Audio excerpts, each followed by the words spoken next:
always say incubation and entrepreneurship cannot be a side hustle and a part-time responsibility. Why does India need incubators? India needs entrepreneurs because we can't be a nation of just employees. Today I have with me Prasad Menon from India STEPs and Business Incubators Association. I have with me my co-host from REVA University, the Vice Chancellor, Commodore Dr. Pramod Kulkarni. How do we ensure that we get the right kind of people? All incubators should stop measuring themselves in number of seats. What is the core business of incubator? Is it really the responsibility of the incubator to provide funds? There is one role that incubators will always have. They are the trusted implementing partners of all the government schemes. Why does incubator need a host institution? I believe that because a lot of the innovations, a lot of are at the institute level, at the university level. And Innovation cannot happen in a very constrained environment. my incubator is a safe space. So you have to show all your vulnerabilities, all your fears. The founders have to do that in that space. Everybody does idea validation, but problem validation is kind of left in the back.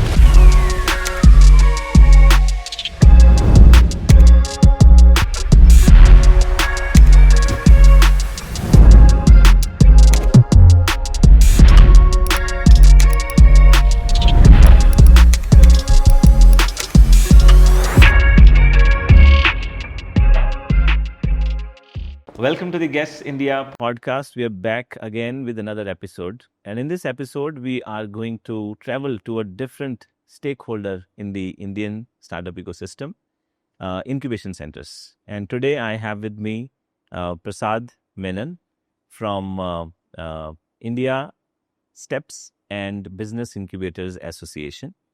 He's the president of the association and he's also the CEO of incubation center called CIBA in Mumbai. This is Center for Incubation and Business Accelerator. Thank you so much, Prasad, for joining us on this conversation. This is not an interview. This is not a lecture. This is not a mentoring session. We are here to have a candid conversation.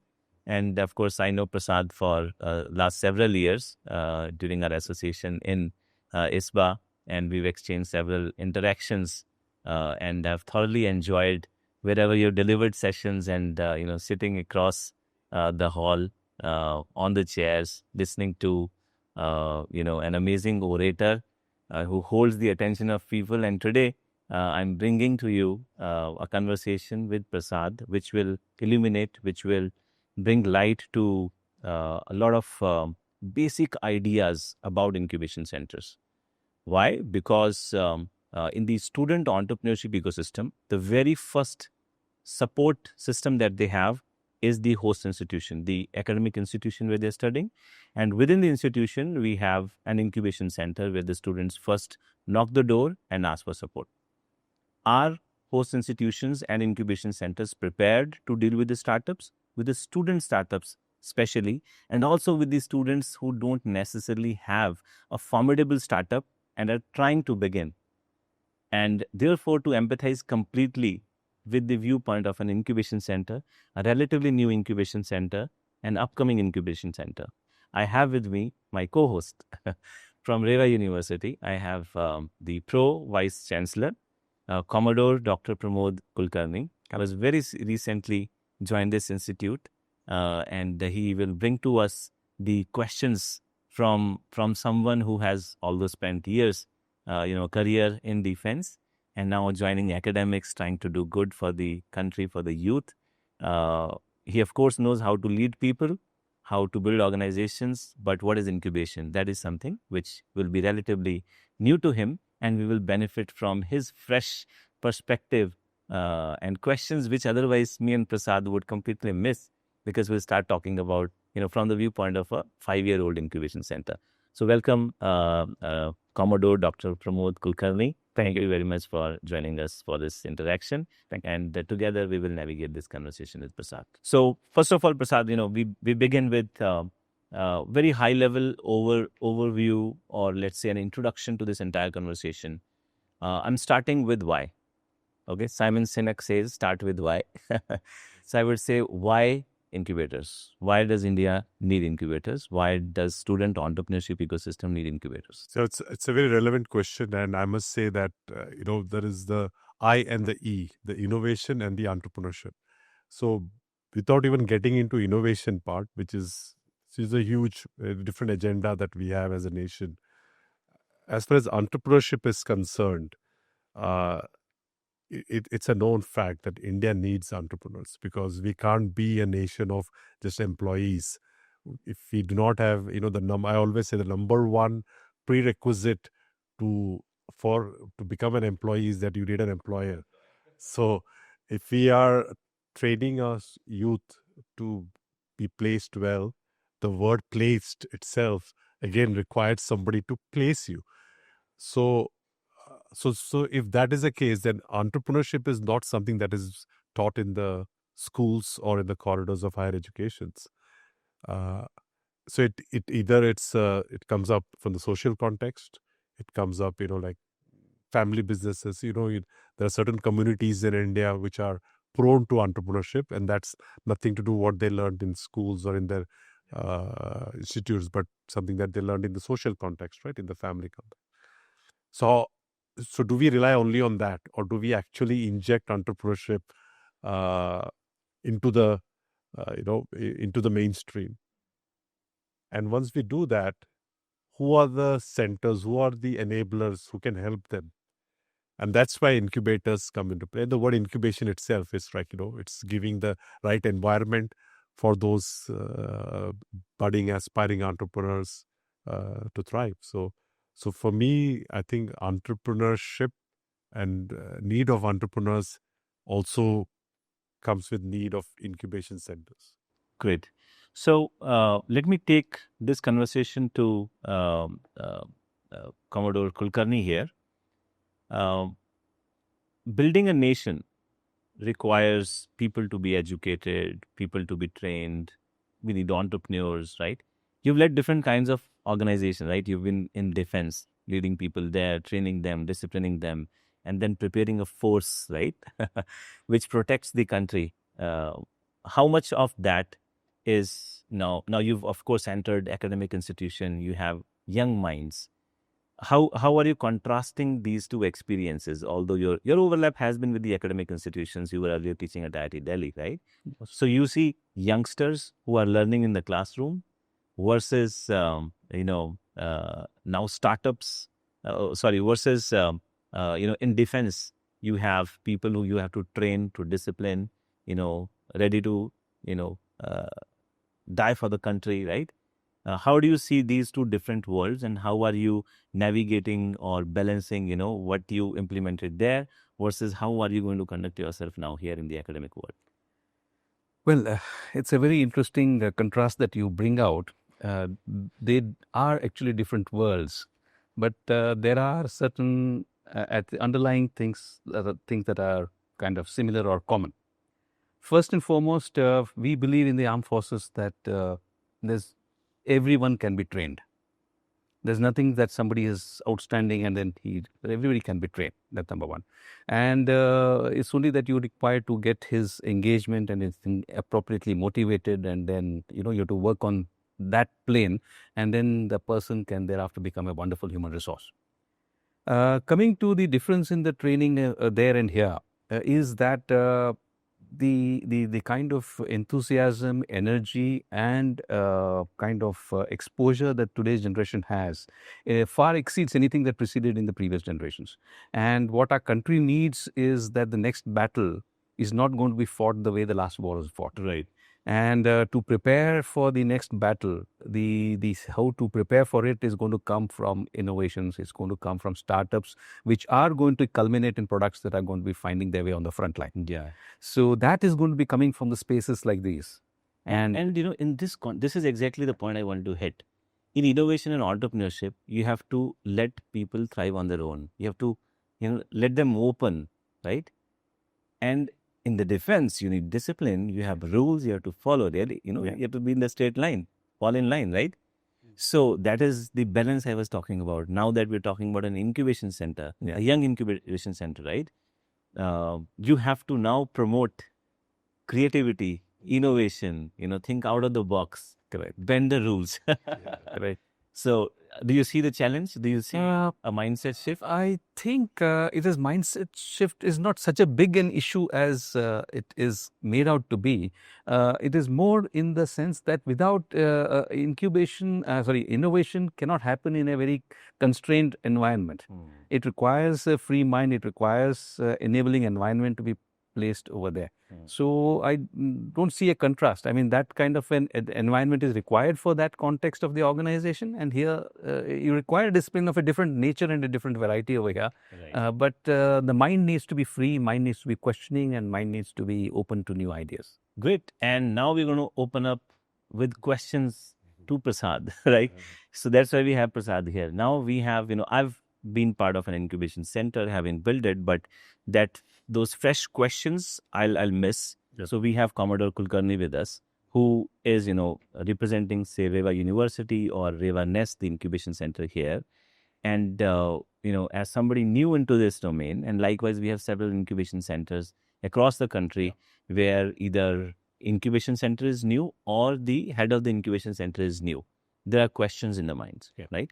So let us get first set of questions from Commodore Kulkarni, thinking about REVA Nest, what is top of the mind? And then we will, of course, I'll curate it into different sections into this conversation. But let us see what is at the top of mind of a head of an incubation center or somebody from the host institution. Go ahead, sir. Yeah. I am beginning with the hypothesis that an incubation center, 9 out of 10 are embedded in an educational institution. Yeah. So creating an institution of an incubation center alone is not enough. It needs to get integrated with the rest of the institution in the form of the faculty, in the form of the policies that need to support it from the institution. So what are the kind of policies and what are the kind of interface between the faculty, the students that need to be there with the incubation center, and particularly the faculty part of it?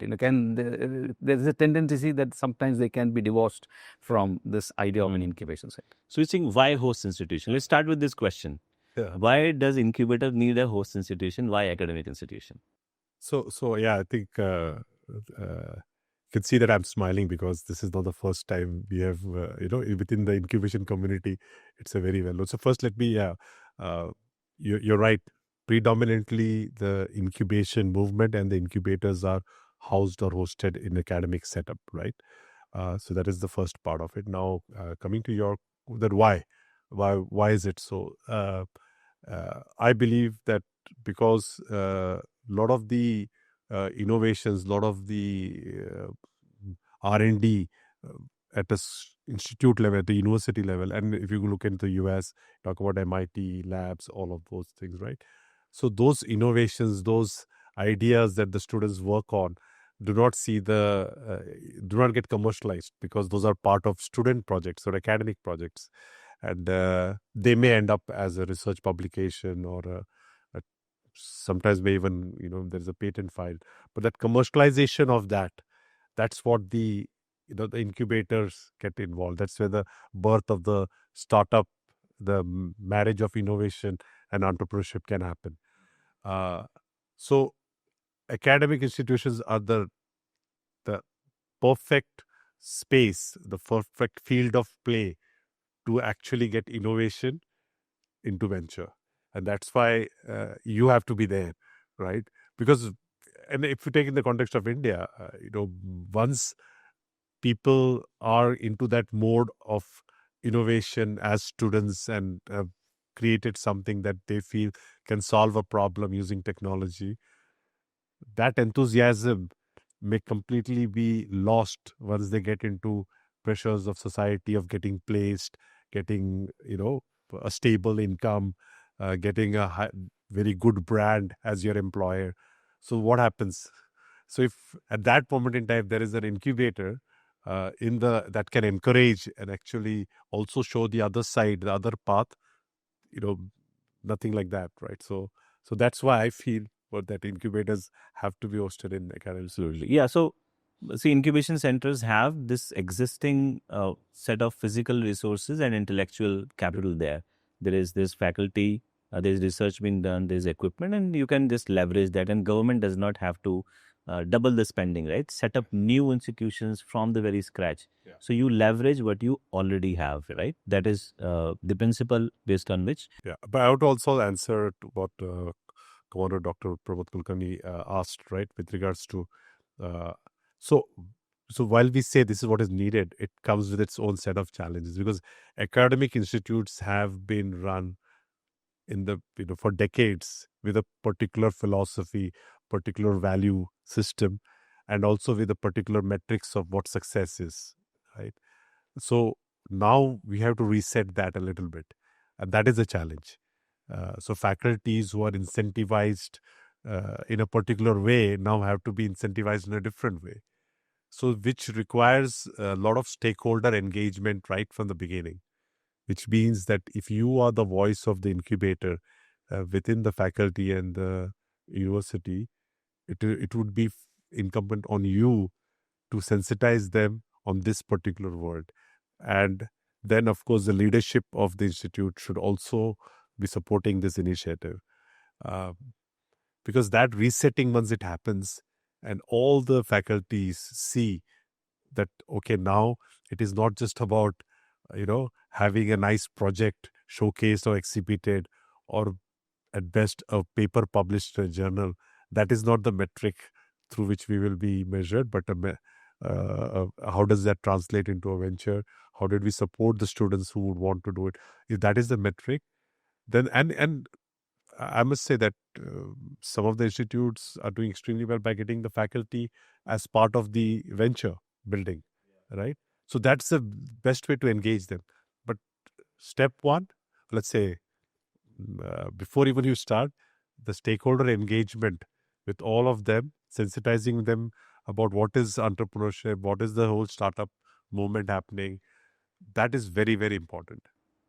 And do you think that uh, this engagement is very important? That is, the faculty engagement is very important. A faculty could be steeped in the old school of thought wherein their metrics as well as priorities are not aligned to the startup and the startup culture.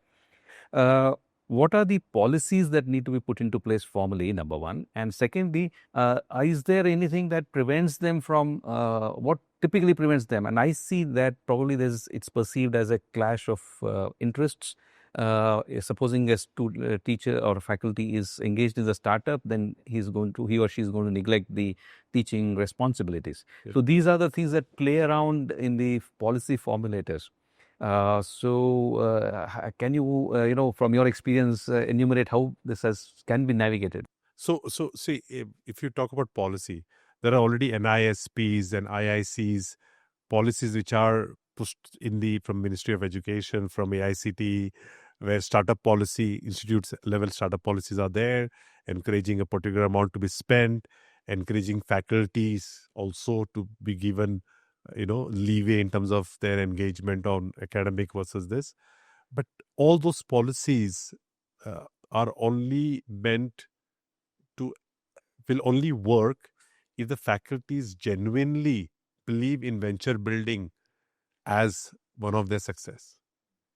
So it really, and I think I will feel that we shouldn't thrust upon the faculty to take this route if they do not really, if they are good at a particular approach of teaching, and then we can't push them just because the policy says that, hey, 20% of your time you have to devote to this.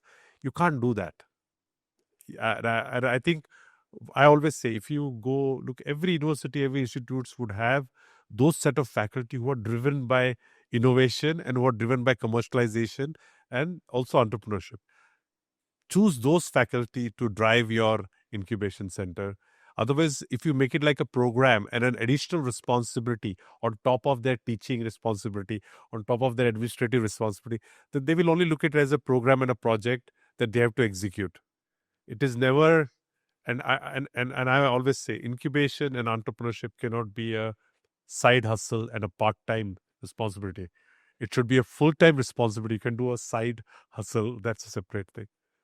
But faculties, just to add one more thing, the main key role of faculties are that there are a lot of, these faculties come with huge amount of intellect in the area that they are expert in.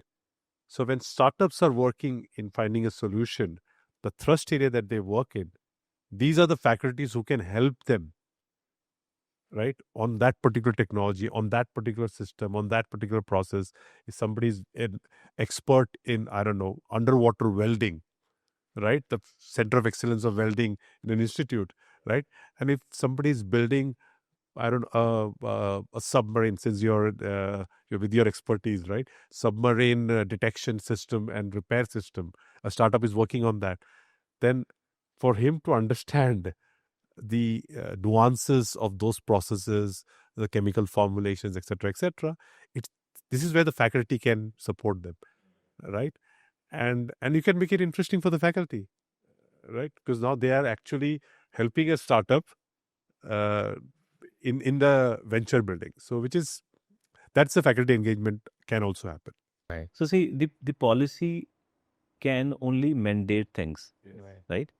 But it does not provide an incentive to do things. Right. It does not provide a nudge. It mandates, and hence it meets resistance. Right. So what you need is mindset shift in the academic institutions. And, for Prasad, it's a private institution. For you also, Deva is a privately led institution. But, for government institutions, or typically between an incubator and the host institution, there is a very interesting analogy, which is that the incubation center is hosted in a university. This university or academic institution is like a big elephant, and the incubation center is a rabbit. And one fine day, the rabbit is tied to the elephant with a fine string, and then both are confused. Elephant has its own way of moving around. Elephant has its own grace and own laziness and own bureaucracy and everything. And the rabbit has its own nimbleness. It wants to be creative. It wants to be innovative. It wants to bend the rules and go here and there, explore unexplored territories, right? And now suddenly these two things are tied to each other. All the feed flows from the elephant to the rabbit through the string. Yeah. If rabbit runs away, string is tied, it dies, right? And if elephant moves away, the string is broken, the rabbit again dies. So your role as the head of incubator, as somebody who has the responsibility to lead the incubation center, is to make sure the string does not break, the rabbit does not run away, and the elephant is also, it does not vary around, right? Both are tied to each other. Still, there is some elasticity in the string. The rabbit is able to go to places. Very wonderful analogy that you have brought out, and it is conveying many things to messages to all the stakeholders involved here, right?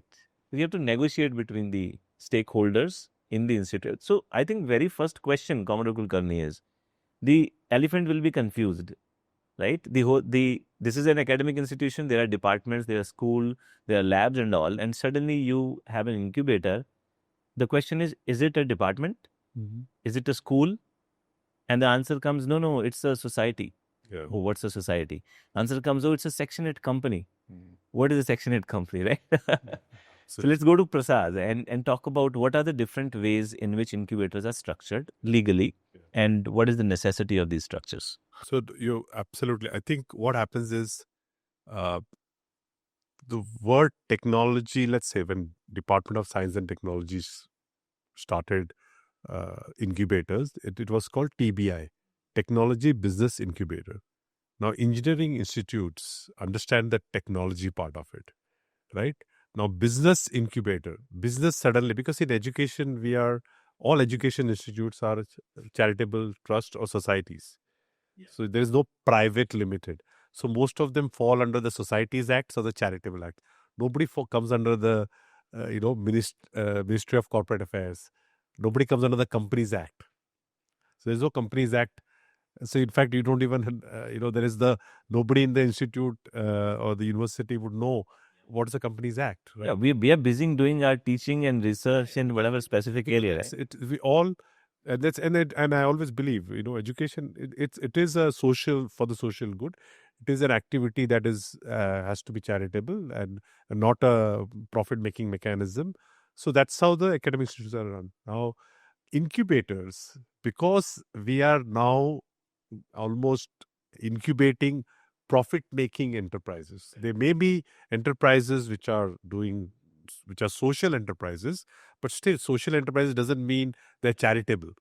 So all enterprises, venture creations that we do in an incubator are profitable. And in order to do that, the incubator themselves should have a little bit of a commercial mindset, which means its appearance cannot be an academic appearance. It has to be a commercial appearance.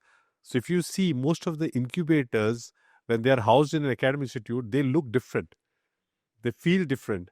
And let me remind you, in fact, it's a vision of the government of India, which actually put it in their guidelines that when you are opening an incubation center and we are funding you, it should have a look and feel of a commercial entity. It has to be. It cannot be another classroom, another staff room, another lab. That has become an incubation center. No, right? And one of the reasons why it is done, that you're talking about. So okay, now if it's under Companies Act, we still are, like you said, the string is still linked to, and the purpose or the intent is also social.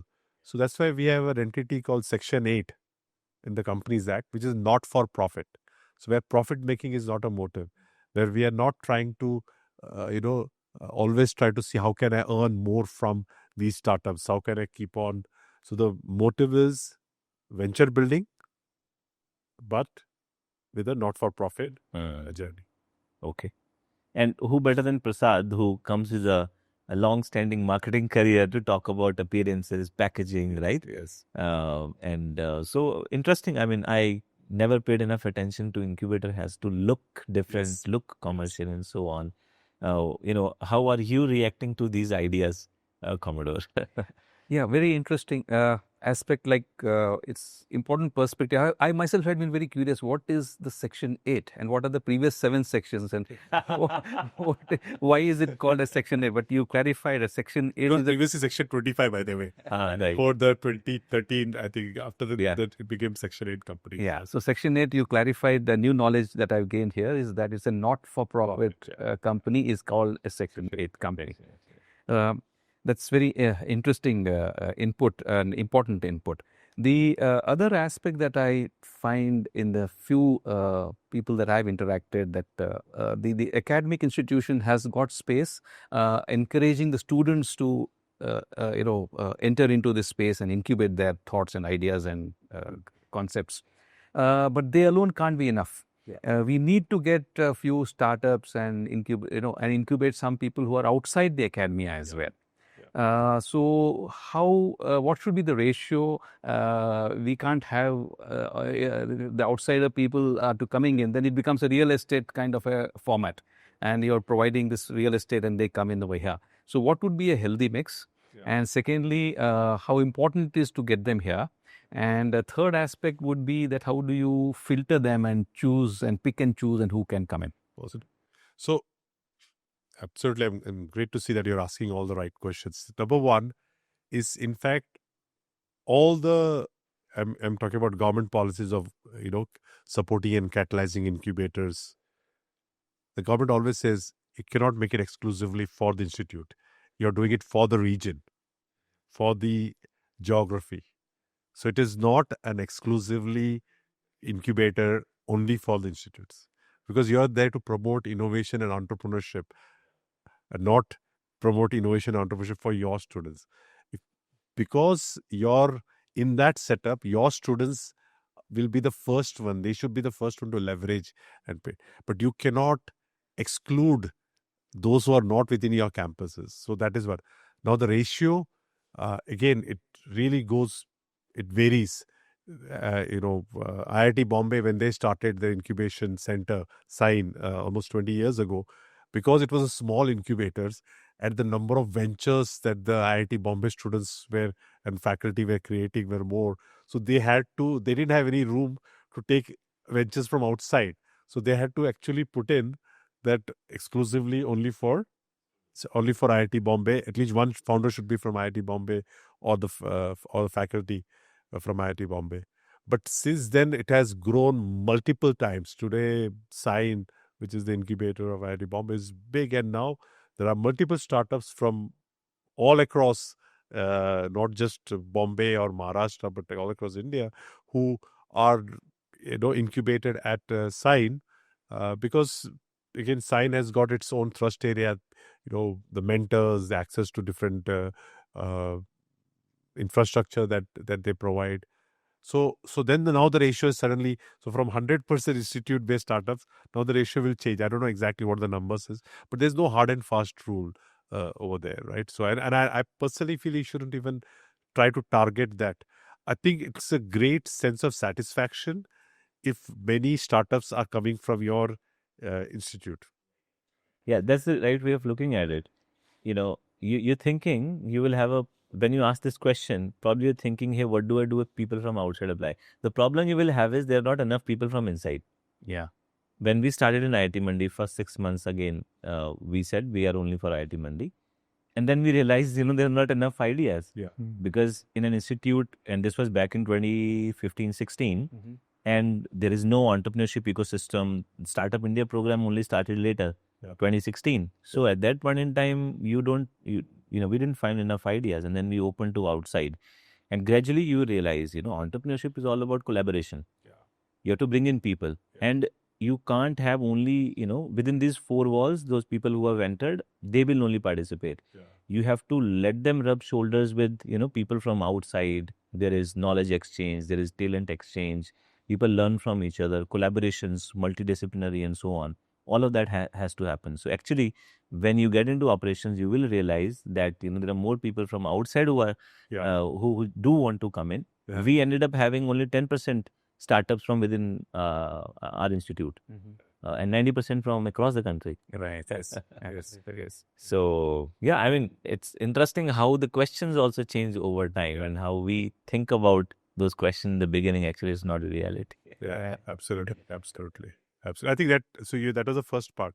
The second part of your question was, how do you even, how do you filter out if more number of people are coming in, or rather, how do we ensure that we get the right kind of people, and how do you filter them, or what criteria do you? Your question around it, does it only become a real estate business? Right? If you're just renting space, that's a different question. Otherwise, the V space and other things are there outside, and we should not end up becoming like them. So they should add value to the university. So true. I think one thing that all incubators should stop measuring themselves is in number of seats. See, the mandates that came from the government when they were supporting incubators, that you should have 10,000 square feet, 5,000 square feet. The reason it was saying that at that point in time was that you have a dedicated space where all this makers space and creativity and venture building can happen. So you have actually invested in it, and you're looking at it from a structuring it as a separate entity, right? As Section 8 companies also mandated, also with the same intent, right? The space is also mandated that way. Having said that, now how do I measure whether the incubator is doing well? To say occupancy, it's a good measure, because occupancy means that your space is full of people who are coming and occupying it, right? But that may not necessarily define success also. So if you take IIT Mandi, I think what you said, right? So we have a incubatee who is so we have two cases, right?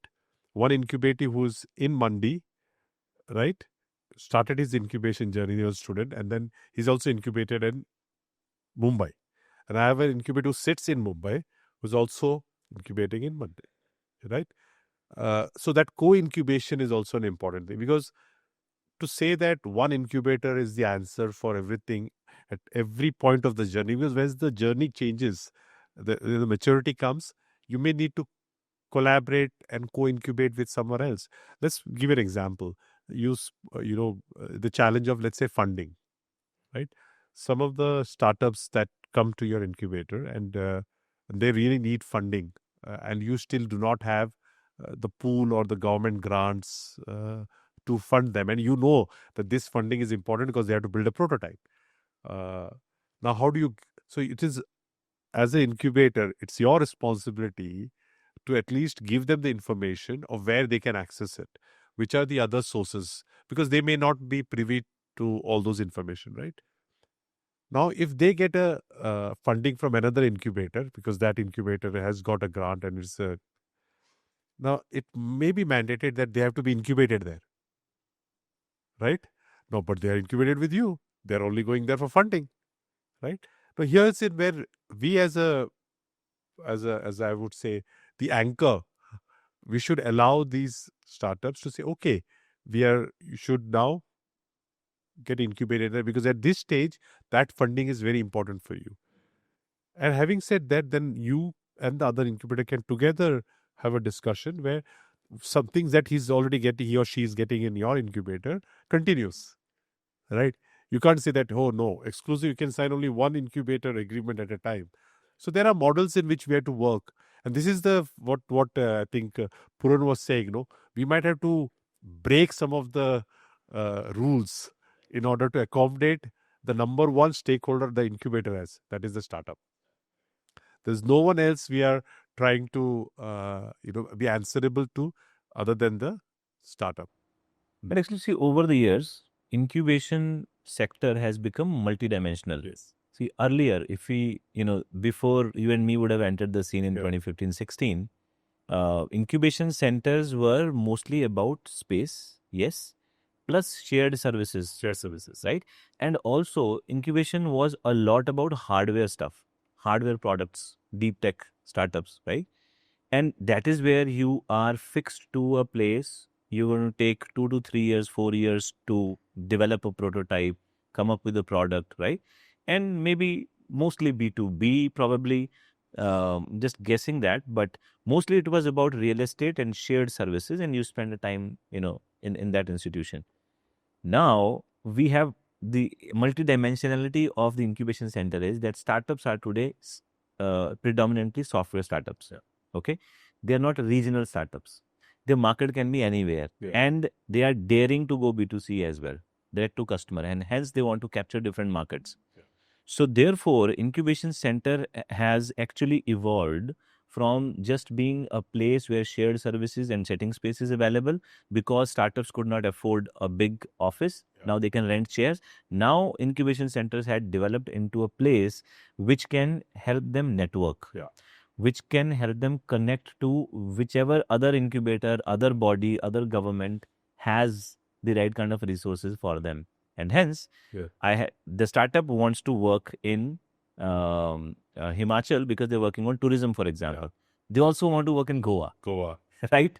Yeah. Two markets, Yeah. we can join hands. So if Prasad gets a startup and says, hey, tourism, Puran, I remembered, Himachal is also tourism, and same idea can be. So there are collaborations that are happening. There are solutions. There are youngsters who are thinking like this. And that is where boundaries get built.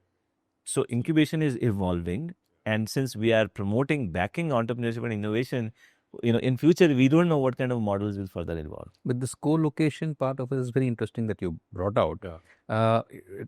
The motivation for co-incubating is funds is a very strong motivator for two places.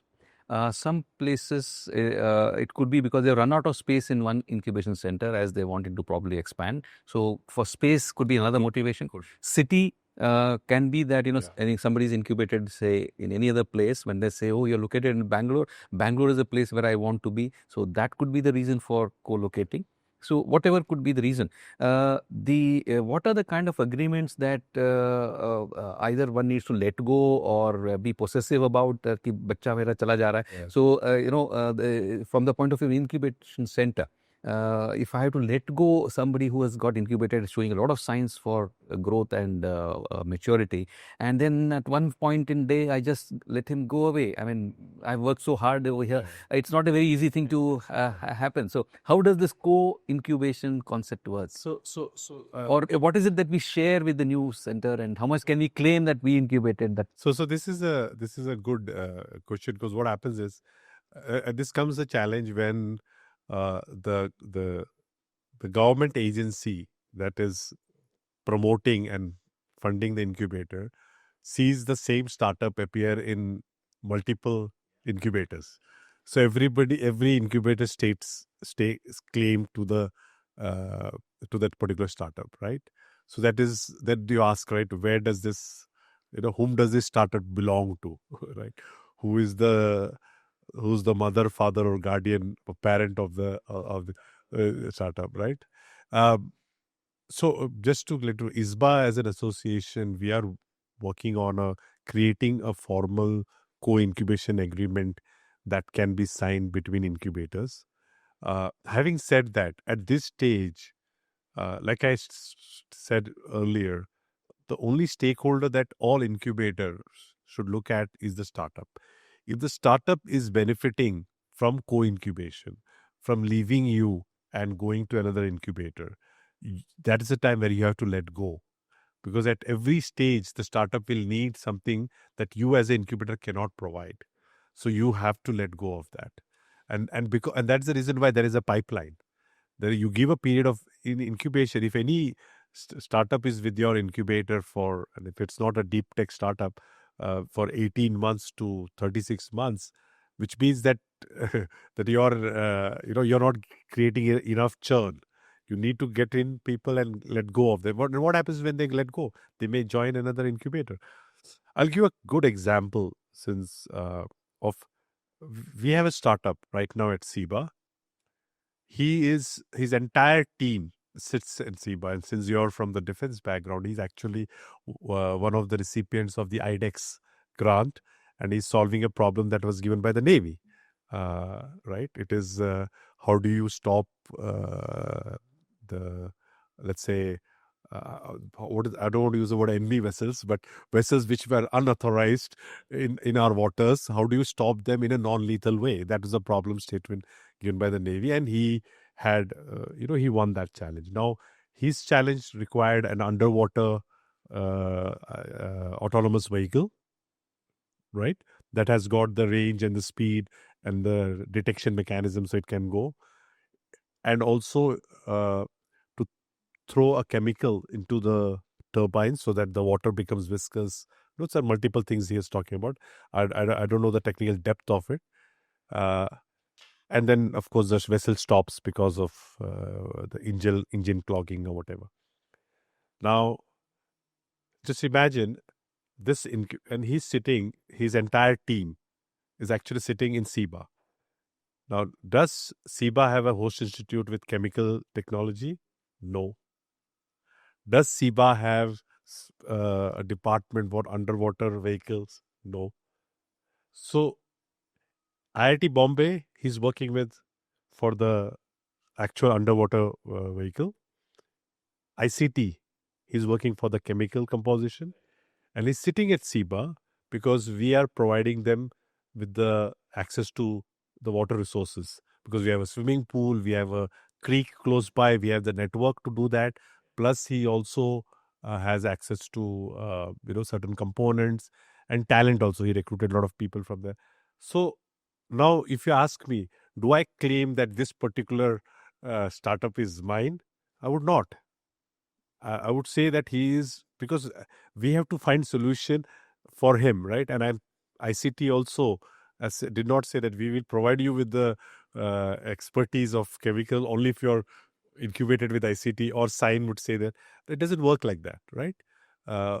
So what I'm trying to say is that, and is there a formal agreement between the three of us? No, it is what the startup has got an agreement. It is not the incubators to have. So my agreement with him is a proper incubation agreement with the number of people that he's doing. So that agreement exists, right?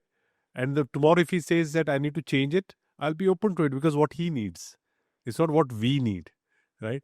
Because this is where the biggest challenge incubators will have. Because how do you let go for the sake of the startup? I'll tell you another incident where this was a very friendly collaboration, co-incubation. We had a startup where we incubated, we gave funding from a government scheme. Prototype was developed and it had relevance in Himachal, tourism, etc., government clearances. So we were helping in Himachal. And then, to the next stage, they need more funding. We can't provide that. They find funding and also trial permissions in another institution. And they do amazing work there, trials, testing, and paralleled support in terms of how you can access the campus. Imagine, jumping, doing practice jumps on the top of buildings, right? So that kind of access, and they do it. And then in this case, there was a disagreement or an unpleasant situation where who will claim stake to the success of startup, right? We had a media outreach and so on, and they said, can you nominate some startups? And we nominated them, and media picked them, covered them, and then they publicized that startup as IIT Mandi startup. Now, we have nothing to do with it, right? So now the other institute, other incubator is pissed that we did not get enough credit for it. So that those situations can also arise sometimes due to our own personal way of looking at things, or because serendipity, somebody did something, we didn't have anything to do with it. But one thing I must say, Puran, in this case is though, and what I feel is we try to put it in the formal incubation agreement, whether the startup puts our incubator or not, but they should definitely mention about the government scheme that helped them at the initial stage. So to give, whether it's a BIRAC under DBT, whether it's a DST under Nidhi Triple S, whether it is Startup India Seed Fund, so to give credit to them, because that's also responsibility and the values that we have to inculcate in the startup. They may or may not talk about because if they have gone in their journey with 4 incubators, they may not, give us credit. That's fine. I think for us, as incubators, we should be above all of that. But I think one thing that we should do is, because these government agencies who are actually providing that do not get enough credit. That's what I feel. I feel they don't get enough, because once their startups become very successful in the attention of the media, they'll be talking about the VCs that funded them. They'll be talking about who were the who gave the the whatever $10 million check, and they hog the news. What about the 10 lakh check that was given by Startup India Seed Fund, or by Nidhi Triple S, or by the big grant? And actually, these names or government departments are not as popular with the startups. Yes. Startups don't even know the names of these schemes. It is the incubation centers which curate all of these schemes. And for startups to go through, old websites of government departments, they're like, this is not even user friendly, right? And we really bring them to those schemes. Correct. So they won't even remember the names. They'll just say, CIBA or IIT Mandi, or, name of the incubator. But they may not, so therefore, I agree that the credit is due to the government, which is entirely sort of supporting it. We have to, and I it's not that I'm a spokesperson of the government, but I have seen in the corridors of Delhi, the intent is very pure, and they really want to help and support startups, right? And at the beginning, everybody's asking, like you said, everybody's asking for funding. But once they reach a particular scale, then the audience that whom they are asking is different, and that audience gets a lot of media attention. Another perspective from the point of view of someone who's managing the incubation center or wanting to make it grow and scale greater heights is the questions that are asked by the startups of the incubation center. So they come and have a look at it. What are the facilities available? Which is they get impressed or pretty happy with what is on offer. Then they asked, what about funding? Do you have any scheme for funding? And that is when we kind of either get tongue-tied, or we are not able to provide them enough to be able to either attract them or to satisfy them that we are going to be providing them. So can you advise on this aspect as to what is it? Actually, let me repackage that question to ask, what is the core business of incubator? Yeah. And, so the funding question gets answered. What is incubator really meant to do? And now we have a lot of government funding schemes, and startups have built expectations from the incubators. And corollary to that is it really the responsibility of the incubator to provide funds? Yeah, absolutely. So I think, incubator plays multiple roles. I think first of all, I think for you, the big challenge is because your incubator is new. So there is no reason for someone who's already,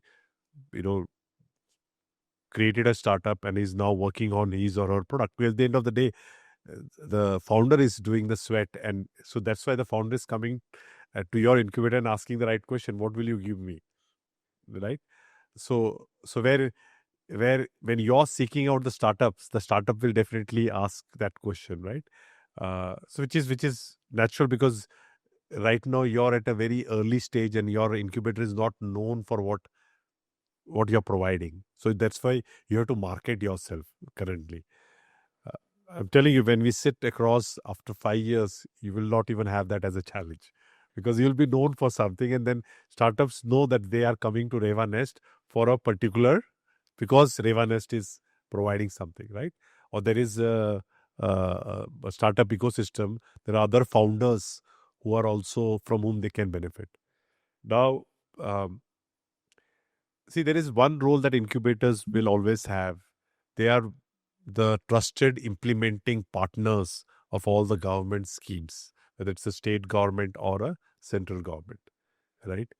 So when the incubators have that role, so that startups automatically gravitate towards the incubators. That is where the auto mode happens. You asked, so why they would, what you asked, Puran, why, what is the big reason for incubator? That is one of the reasons why, because for the government also to, to to directly provide it to startup, it's almost impossible. So incubators become the trusted agencies. But see, more than anything, I always say incubators may not have answers to all the questions startups have, but incubators should know who can answer them. So that is a big role that incubators play. So you may not know, right, the co-founder agreement, but you know who is the person who will create the co-founder agreement for the startup. So you have established the toolkits, you have established that network which a young founder may not have. I spoke in the beginning about the faculty. Now, if REVA faculty and certain departments have professors who have done their PhD in some deep science, something, right? Now, imagine if it's a material science, and if a startup is working on a particular hardware product and his choice of material may be questionable, just the fact that he gets an audience with this faculty will almost enrich him and give him a way forward, right? Now, will he get access to that directly? Can he go to the professor knock? No. It is the incubator that does that role as an enabler, right? So these are just small examples. Same thing with funding, right? So what, like Puran said, all the schemes of the government, the incubator should have the repository of knowing what the schemes are.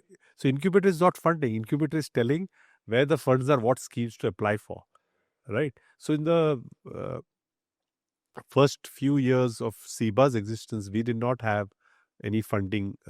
We got later, but so all our startups were applying for funding to other schemes. But how did they know about those schemes? Through us, right?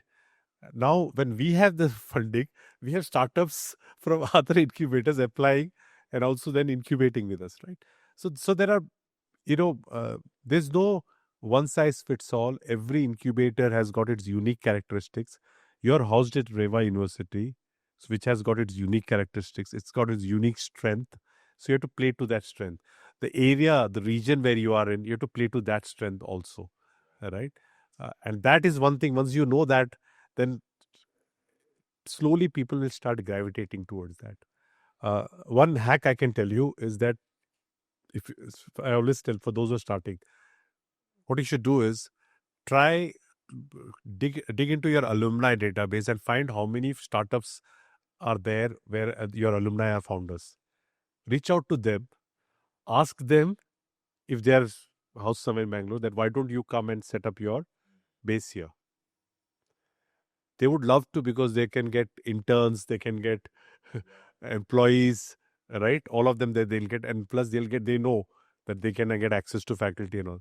So if you get one or two such alumni startup founders who are in the early stage to come into REVA Nest, then automatically you see it's like it will start blooming, right? So that's just a simple hack. So essentially, what you're saying is incubation center. I mean, our incubation center was called Catalyst. Yeah. But an incubation center in an abstract form, if you want to understand, it's a catalyst. The role is to unlock the potential for startups. How? By creating opportunities. Absolutely. Right? The startups suffer from lack of credibility. Nobody knows them. I would not say lack of credibility, but they do not have as much social capital because they all are young. So they do not have access to the industry. They cannot knock onto the, to say they have a product which requires, I don't know, the garment industry, right? So they don't have, these are young people, right? So they don't, so it's more about. So people don't know them. They don't have visibility. Yeah. I mean, by credibility, I essentially mean that if they were to go to the government and ask for support, government would say, we don't have the expertise to evaluate you, right? My product works for the government. I go there and say, can you please buy from me? So we don't know. So how do they bring credibility to themselves?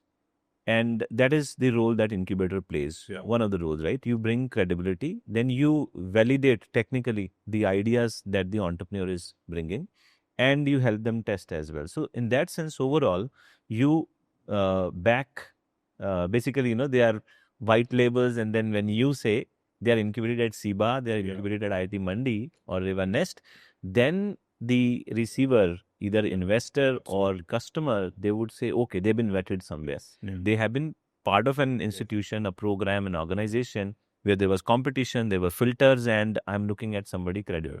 Right. Today, if the government of India is putting together a showcase, you were mentioning Slush, right? International event in Finland. Government has to send 30 startups, 20 startups. 37, sir. How are they going to find them? If they open applications, thousands of startups will apply. Even every small business will apply. So how are they going to identify people? Through incubators. So ISBA has been given the responsibility to identify those. So this is the kind of role that incubator would play. Unlock the network, unlock the opportunities. Right. So the exercise really for you at REVA would be, how can we add value? Geographically where we are, and like Prasad mentioned. Absolutely. What do we have? What do we know? Who do we know? Yeah. And how do we enable startups' journeys with that? I also would like to add one of the things which will work well in a setup like REVA is when, and we're talking about still engineering, because a lot of the innovations come from technology today. It's everything's technology back.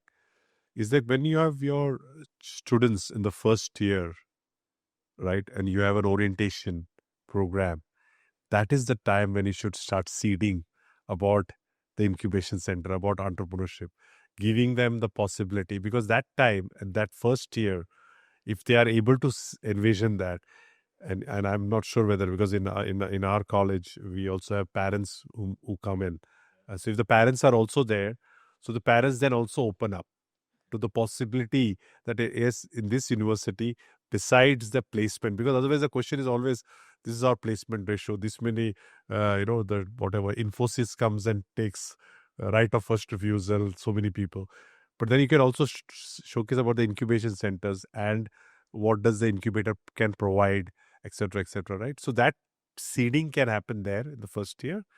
Then later on, the project's evaluation, when they have it in the second year or third year, can the incubator be part of the evaluation, right?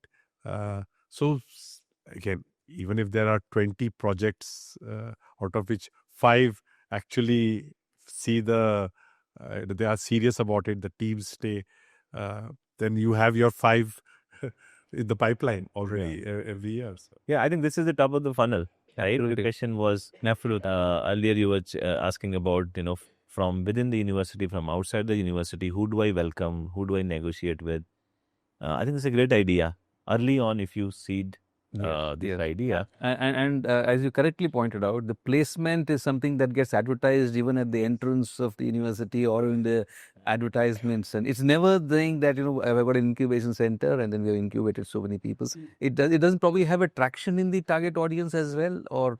Now, gradually it is changing, right? Now, in NIRF rankings, we have innovation category, institutes are being pushed. There is National Innovation and Startup Policy. Yeah. NEP promotes entrepreneurship. Things are changing. Right. But again, policy is only there to mandate or suggest certain things. Right. It is within the institution, people like yourselves, who are leading the charge, for them to really say, how do I want to change? And, especially with the conversations that we've had around your interest in design, user centricity and all of that, I think. And one more thing is REVA is kind of, it is not really rebranding ourselves for the sake of making an appearance, but from within we are changing by embarking and adopting an initiative called Educate to Enterprise.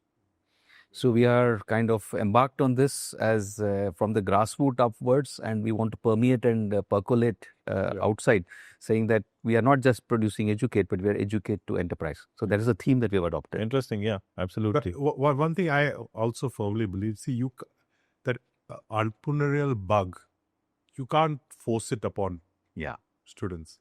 If you do that, then it's almost like you're building the enterprise for them.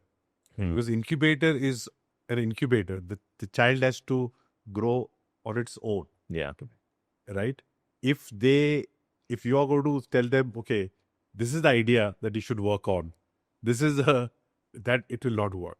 Yeah. So I think that's why when you seed that entrepreneurship in the beginning, then see today, of course, because of all the media attention, with programs like Shark Tank and the regional programs like Idea Buzz is now in Z5, which ISBA is, by the way, also supporting. So all these things have actually brought a little bit of, so entrepreneurship is no longer considered as alien. It's becoming mainstream. Yeah, the word is now, at least in the middle class families, being discussed, right? So which is a very good. Now you have to leverage that. Yes. Right. Recently, Prasad. We interviewed for a 5-year integrated program, IMB program at IIT Mandi, and these are 10+2 pass outs who are appearing in the interview for this program. Every second or third kid is ultimately, I want to become an entrepreneur. We're like, you could pick up an engineering degree, and we are focusing only on JEE mains, advanced qualified students. So they wanted to be in an IIT, do an engineering program. Now they're applying to IMBA program, 5-year program. And we're like, why shift? You want to become an engineer. Why are you coming here? Just to, play with them, test them a little bit. And they're like, because I want to become an entrepreneur. Every second or third person is saying that. So we were amazed. These are 10+2, they're not graduates. Graduates, yeah, exactly. So they're all watching this Shark Tank idea. I must say, that's where also as an incubator, it's your responsibility to cut all that noise about what it's, because we have to actually help them. Yeah. Because what happens is they may be completely dreaming in the wrong world. And when they come to an incubator, this is the real deal. This is no TRP. There is no, no press, no media. So when they come to us, it is actually I always say, like I pride myself with CIBA saying that my incubator is a safe space. So you have to show all your vulnerabilities, all your fears. The founders have to do that in that space. So what happens is when you're at home, the founder has got a certain pressure, right? When he's among friends, because of all what entrepreneurship means, etc. But when they come to an incubator, the incubator is the one who can also be brutally honest. Yeah. If we do not be brutally honest, I'm not talking about criticism, but we have to be honest about what they are, because they may think this is the best thing that has happened. But I always use the word, has the problem validation happened? There's not enough being done on problem validation. Everybody does idea validation, but problem validation is kind of left in the back burner because you're so excited about the idea, right? I'll frame it again for you. We earlier said incubator is an enabler. Yeah. Creates opportunity, right? Yeah. There are two other extremes. There are two extremes, and in the middle comes enabler. On the one extreme, think of parents. Yeah. As parents, we want to do everything for our kids, practically spoon feed them. So as an incubator, you could become a parent and think like, I will give them everything that they need. Okay, that is one extreme, which is where they could be spoiled actually. Yeah. The other extreme is, I am a service provider. You come, use my space, pay me rent, and I'm not bothered. Okay, you want this is the price. You want this is the price. You want a meeting, book, 1 week in advance. We have rules and regulations and you follow them to your, you know. So these are two extremes. In the middle is enabler. In the middle, there is a sweet spot where you say, I'm here to listen to you. Yeah. To you, not only about the venture problems, but about your problems, because the entrepreneur is more important than the enterprise. Yeah. So I'm here, I will lend my ear, I'm your friend, I'm your philosopher, I'm your guide. But when you fail, don't come back and start blaming me that because I did not provide this, that. You are an entrepreneur still. You have to stand on your 2 feet, go out, fetch resources. I will do my best to listen to you, to advise you where I can, and to enable support where I can. Absolutely. Yeah, absolutely. So one thing, statistics here, I don't know, but if there was some statistics done outside India, I'm not within India per se. If we say the probability of success of startup at least increases if it goes through the incubation ecosystem. So Survival. globally it is the survival. If it is 1 out of 10, it becomes 4 out of 10. So if you're saying that this, so it's not as if you come to incubator, there's 100%. Yeah.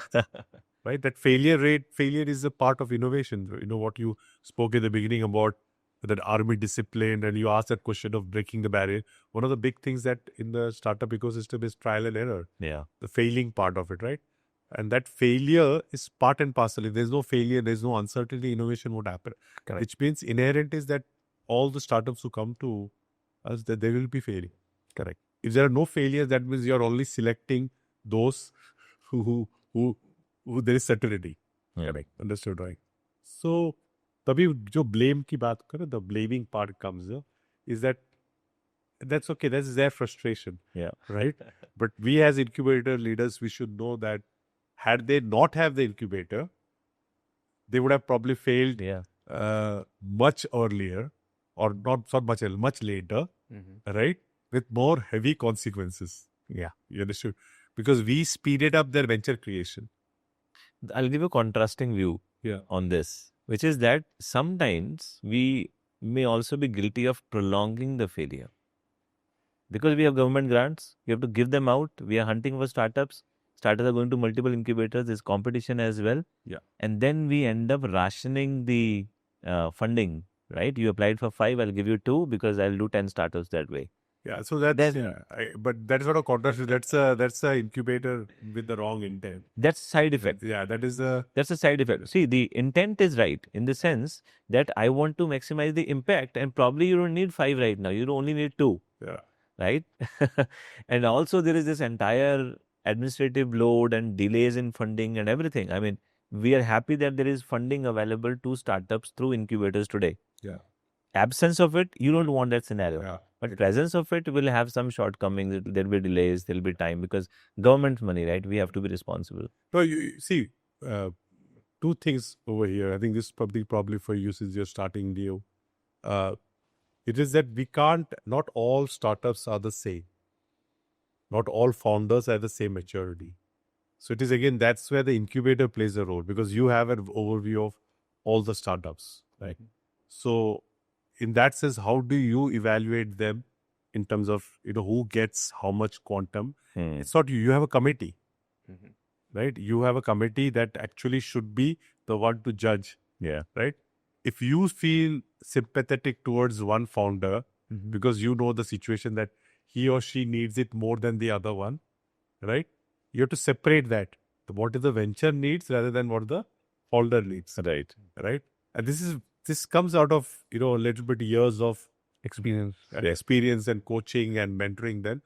But one thing what Puran mentioned, you're their guide philosopher, that they should feel safe to come and talk to you. Right. Correct. Right?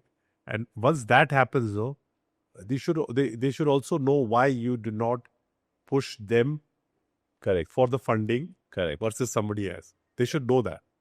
Right? Another aspect I wanted to ask is that whenever you want to so-called improve, or whether internally or for the perception of an outsider who wants to judge who is better, then you have a metric of kind of rating and these kind of things. So is there any system either for self-improvement metrics that, okay, I need to improve on these metrics which measure incubator's effectiveness or whatever measure, or if I'm wanting to attract somebody, then I say, okay, my ranking is so much. Are there any such things? So benchmarking, right? So yeah.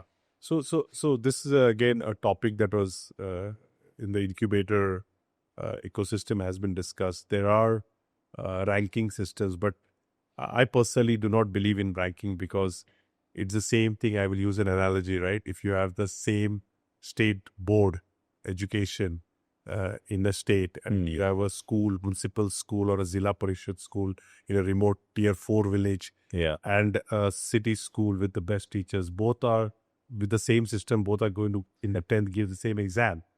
How is it fair to say that this, right, they got 90% here at the highest and there is 70%. Right. It's not fair. Okay. So that ranking mechanism is, for me, is flawed. But to answer your question, how do I measure myself? Right? That is a different question. Yeah. There, see, one of the, like I said, the only stakeholder we have is the startup. So if the startups commercialize their product, get their first 100 or 1,000 customers, if they seek funds and they become investable, right? These are the metrics that you should be measuring. Right. How many startups, because when startups leave your incubator, so it's like it's like the child, right? Are they able to walk and run on their own? Right? Can they fly on their own? Right? That is the success for you. See, patents that they've created, IPs that they've created is the innovation benchmarking, which is a good benchmark to have, right? How many startups manage to get their patents registered? It's a measure also of success, right? And commercialization and investability of startups.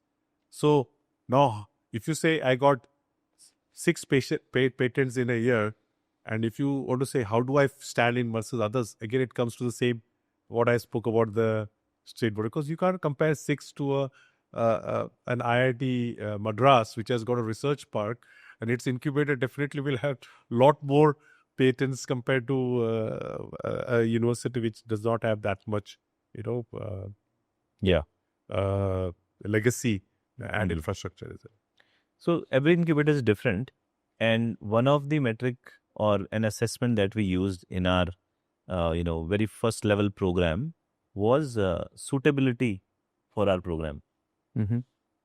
Idea feasibility, team's ability, fine, all of those things are okay. But then is it, is the startup fitting into our mandate? Do we have resources or programs or network to actually give them what they need? Not what they want, what they need, the venture needs, right? That is the most important thing. And that is where our own mission, vision, why did we set out to do the incubator? What is our focus area? What kind of expertise have we developed or did we set out to develop? And based on that, I'm going to say which startups are good for me, which startups I can actually, handhold. Otherwise, it's so unfair for the startups. You see a great startup, investable startup, but you can't activate the support. And then you go on saying, I'll give you space, this, that, give me 5% equity. That's unfair for the startup. So true. Yeah, so true. Okay, if I can pick up that phrase of 5% equity, at what point does an incubation center say that I'll pick up a stake in the equity and in the startup? I'll take up my own example, right? With CIBA, when we started, the incubator was one of the first technology business incubator of Navi Mumbai, right? And so we were not known. So in the beginning, the startups that came, again, they have come because we were in a technical education complex with engineering graduates and diploma graduates and industrial training institutes. The students had access to some of the labs and facilities, etc. Right? So at that point in time, I wanted the startups more than the startups wanted me. So I did not charge, did not ask for any equity at that point in time, because we were also at that point in time getting the government funding for operational expenses. Okay. Over the years, when the government funding scales down, right? Now you're talking about sustainability of your incubator.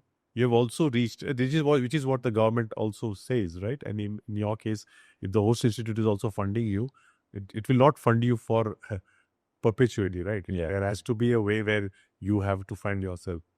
So once you reached a particular, so I started already in the third year, because COVID came in between. But if you talk about actual third or fourth year of my existence, I made it mandatory that 1 to 3% equity. Okay. As part of incubation, right? Because by then my incubator is already known. It has established itself. There are good number of startups that have graduated from there. There are good number of startups that are incubating, and it's a matter of selection for us. And also, it's again, remember, we are a not-for-profit, because we can't charge. These people do not have cash in their hand to give us to cover our expense. So what they can give is equity. And that equity also, by the way, we also do not have formula say, okay, instead of 3, I'll give you 6, but I can't give you any incubation fees. Because that will also not work, because you can't run your incubator with equity. Is that equity realization may or may not happen, right?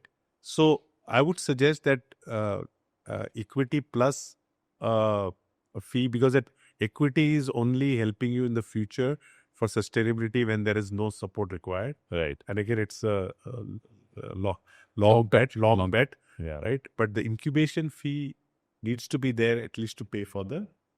The Right. incubation fee is there, but just to understand the model that you just enumerated, at some point you say that we are going to be taking a stake in your thing, wherein it's a paper agreement that he gives, isn't it? That the firm gives, or are we to make an investment into the firm? So different people have different models. There's no one, ideal model. We have some incubators which say that they will give you 5 lakh rupees as part of your incubation when you're selected, right? For that again, and so when you're incubating, you get 5 lakh rupees, and this is what you're going to give us. You're going to give us this much equity. You're going to give us this much percentage of your revenue for so many years. So there are multiple models that you can look at. Okay. One thing that you should know, that there will be the very early stage student entrepreneurs who may be okay to give you equity rather than give you cash, because they don't have any funding in hand. If they come from such backgrounds, those who are coming from wealthy backgrounds, they would be willing to give you money rather than giving you equity. But it's something that you have to. But I always felt that it is always easier to ask for a very minimal. So I have kept it at 1% to 3%. Some have gone beyond it, because this 1 to 3%. Also, by the way, just I don't know whether you know about it, Puran, that I also put in the incubation agreement that this will kick in only after 3 months, not when they join. Okay. Because within 3 months, you allow the startup to see whether they get value from you. Yeah. Right? And if says there's no value from me, then I don't want to give you equity, and I want to part ways with the incubator. Right. And the other way around also. For the incubator to see, is it worth doing the paperwork for the equity? Because getting 1% or 3% equity involves paperwork, all of those things. And we said, no, not yet. So we reserve the right. Maybe we do it after 6 months, but after 3 months, we say, we will not. You understand what I'm trying to say, right? Yeah, right. So there are layers. They will linearly explain to you. Yeah. Imagine this. I'm just, separating several layers of offerings or programs. The very first layer, think of only, a startup will come to you and you will say, I will only provide you coaching, mentoring. Yeah. Okay. I have a program. Once a week, we will do a session. We will have a speaker. You listen to that. This is my first level program, right? And you charge a fee for it. Second layer could be, hey, do you also want space?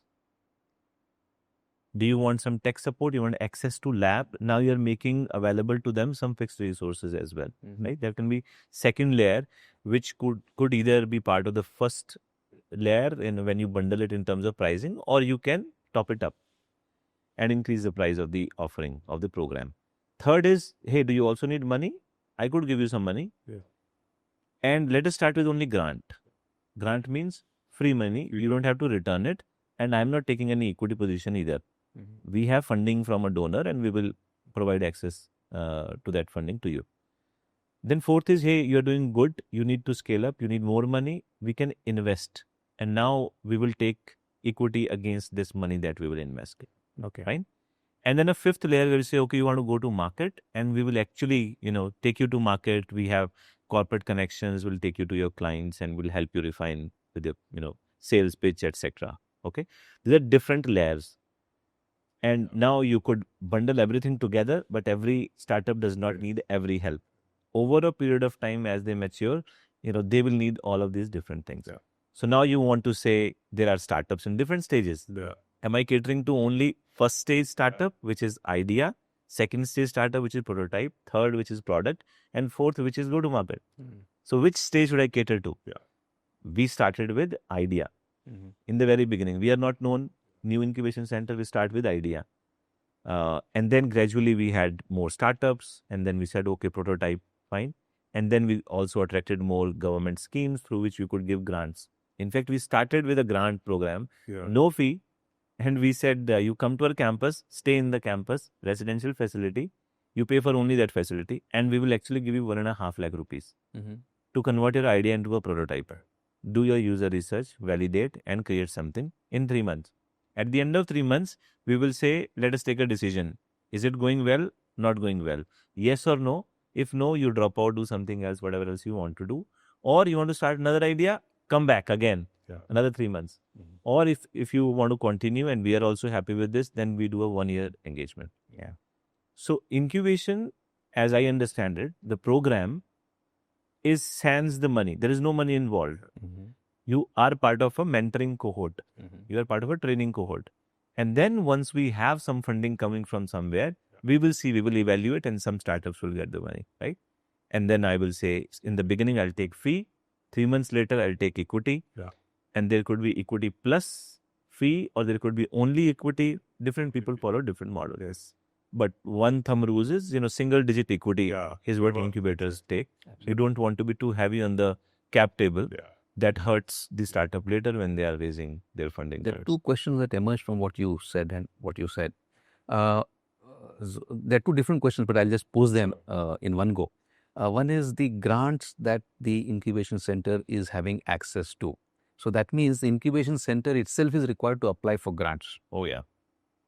Correct. So therefore, it is to apply, then it is required to sell itself as an incubation center to the grant dispersing agencies who could be in the government, or most of them are in the government. They could be in the private sector as well. So I'll request if you can elaborate as to from where can how should the incubation center approach these, and what are the credentials it needs to have, and how can these grants be obtained? That's the first part of the thing. Commodore Kulkarni is like an onion, answering one question, and there is, so it's like a company, it's like a venture of its own.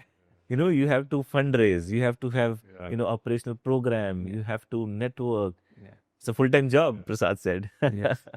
Yeah, Prasad, go ahead, answer the question. No, I think I can understand why from where the question comes, because per se, you as a new incubator, you say that why would anybody? It's like startups. They will say, why would the startup come? Because the startup say, I want funding, right? And now you're saying I want funding to the government, right? And why would the government give me funding, right? Yes. So I think like we said, the government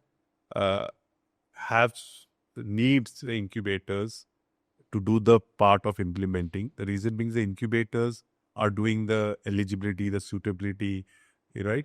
The funneling of, because you'll get lot of pre-incubation, the idea stage startups. How do you, those startups may not be your incubatees. So that funnel you'll have to create, right? And once you have incubatees, then the government definitely will look at the region, whom are you catering to. So those are the things that the government will be putting in the application. So the application process is a little long, talks about, all your background and all that. But doesn't mean that you have to show that you have the ability, that you have already done it, and that's fine. Many of us, when they applied for Startup India Seed Fund, they would have never got the first grant that they got from the government, right? So it is your ability, your team, the kind of people you have, do they have the expertise, do you have a full-time or is it a part-time activity? So the government evaluates on all those things as well, and it is not as complicated as it sounds. It's a program management, it's a discipline, and you have to constantly apply. It's not like everybody who applies gets it, right? And there are schemes which, first of all, the incubator should be aware, because when the call for application happens, are you aware of it? Right? Whether it's a state government, whether it is a city, whether it's a central government, in central government, different departments, all of that, right? And And Sir, what are the programs currently available to incubation centers? Can you name the departments, ministries, programs? See, right now, as we speak, many of the programs are coming into their version 2. Sure. Like, Meti Startup Hub just finished their Genesis. That's Ministry of Electronics. It's a Meti Startup Hub. Yeah, right. Ministry of Electronics and Telecommunication.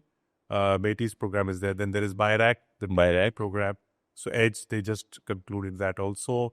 Then there is Startup India Seed Fund 2.0 that is going to come. Right. Then there is Nidhi, Prayas. I don't know what will happen, whether the second version, when it will be called.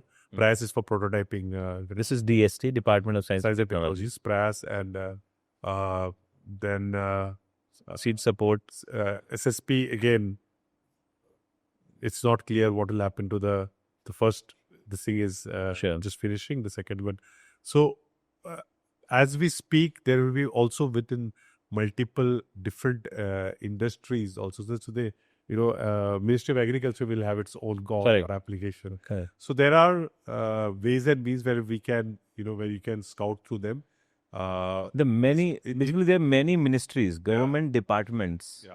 Every department or ministry is today encouraged to support startups in different ways. And even Karnataka the state has got it also. All states have their own funding, right? So there is like state missions, and those state missions are also given corpus, which they again have to deploy through incubators. There is state startup ranking framework now. States are being ranked also, and therefore states are building their own startup policies. Most states have the startup policies. The policy also includes funding support to incubation centers, funding support for startups also. Through incubation centers. Through incubators. Sustenance allowance, especially, right? It's a monthly fellowship or stipend to those who want to experiment with startups.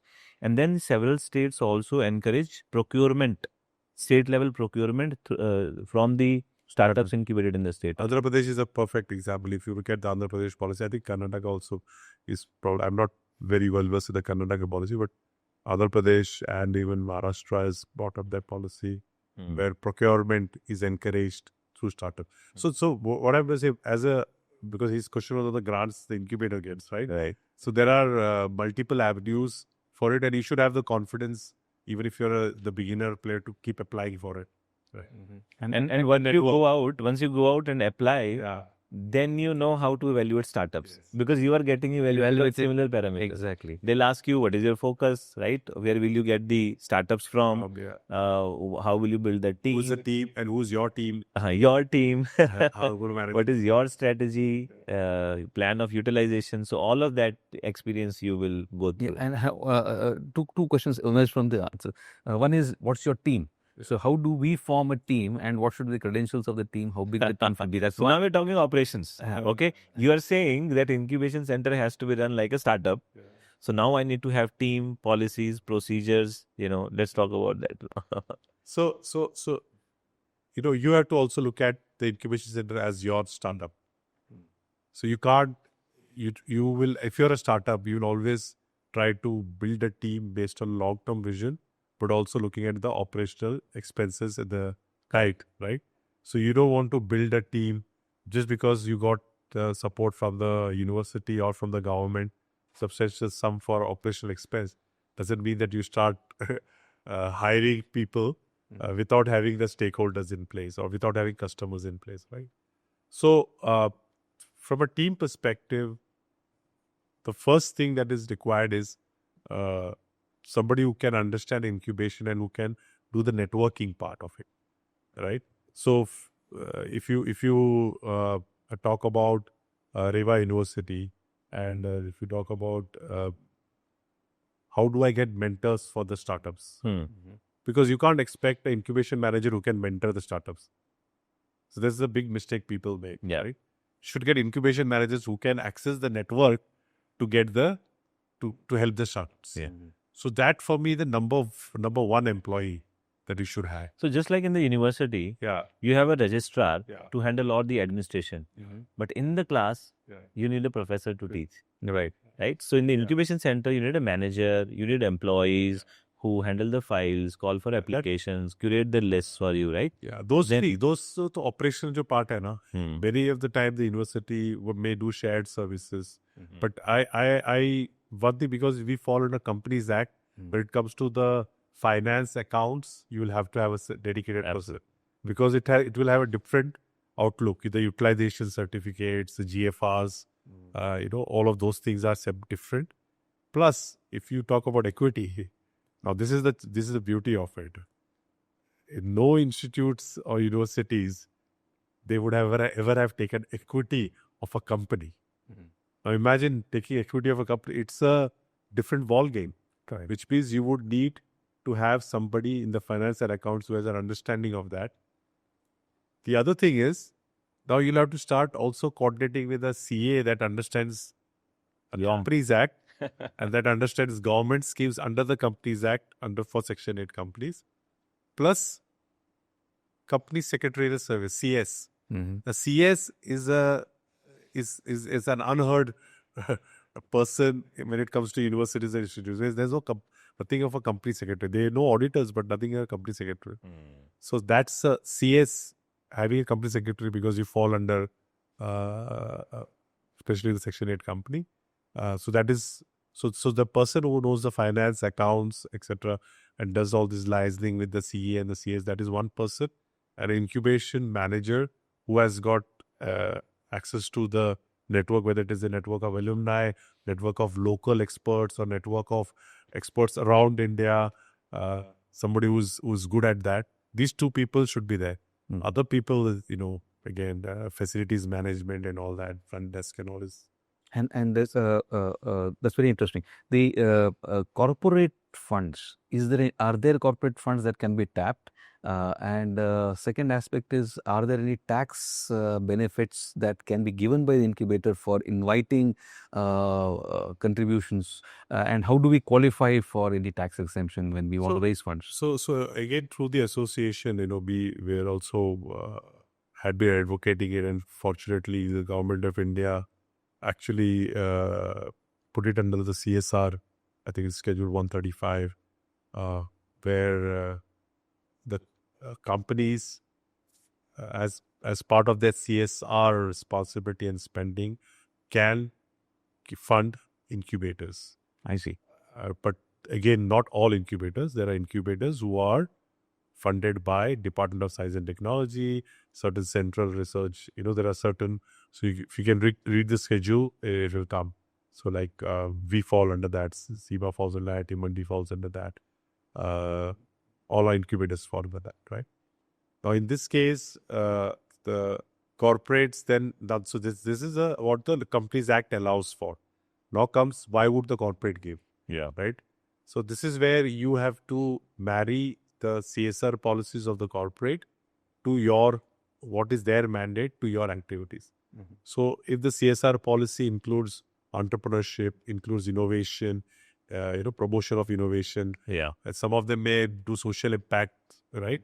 And if you have startups that work in social impact, so all these things would mean that you create a proposal to the corporate saying that we, as a not-for-profit incubator, seeking CSR funds for these programs, and you became very program specific, right? So program for like what Puran mentioned, right? Prototyping grant.